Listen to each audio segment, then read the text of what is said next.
हिंदुस्तान और खुरासान यानी मौजूदा अफगानिस्तान का जिक्र।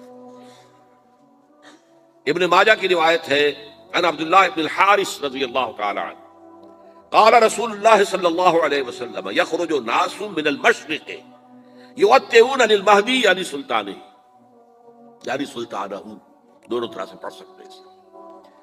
हजरत अब्दुल्लाह इब्न हारिस फरमाते हैं रज़ियल्लाहु तआला अन्हु कि हुजूर ने इरशाद फरमाया, मशरिक की तरफ से वो फौजें निकलेंगी, लोग आएंगे जो अरब में मेहदी की हुकूमत कायम करेंगे।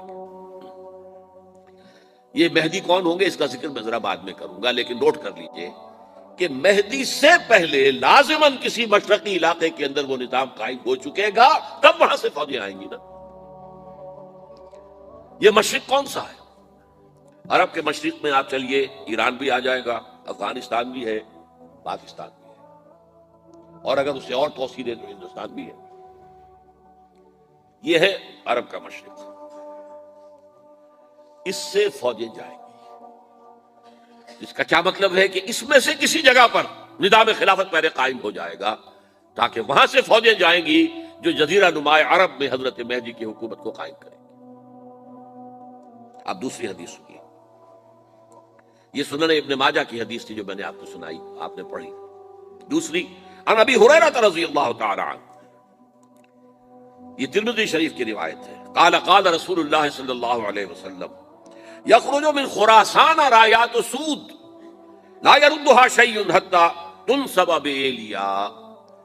खुरासान के इलाके से सियाह झंडे लेकर फौजें आएंगी, उनका रुख कोई मोड़ नहीं सकेगा, उनको पीछे फेर नहीं सकेंगे कोई भी, यहां तक कि वो यरूशलेम में जाकर झंडे नस्ब कर देंगे। एलिया हुजूर के जमाने में यरूशलेम को कहते थे। ये यरूशलेम था जब हजरत सुलेमान की हुकूमत थी, और यहां पर माबद सुलेमानी, हैकल सुलेमानी कायम हुआ। फिर ये यरूशलेम ही रहा है तारीख में, यहां तक कि सन 70 ईस्वी में जब टाइटस रूमी जनरल ने इसको गिराया, खत्म किया, सेकंड टेंपल गिरा दिया, और यहां से यहूदियों को कहा निकल जाओ, यहां से कोई यहूदी बाकी नहीं रहा, तब बिल्कुल तहबाला बर्बाद कर दिया।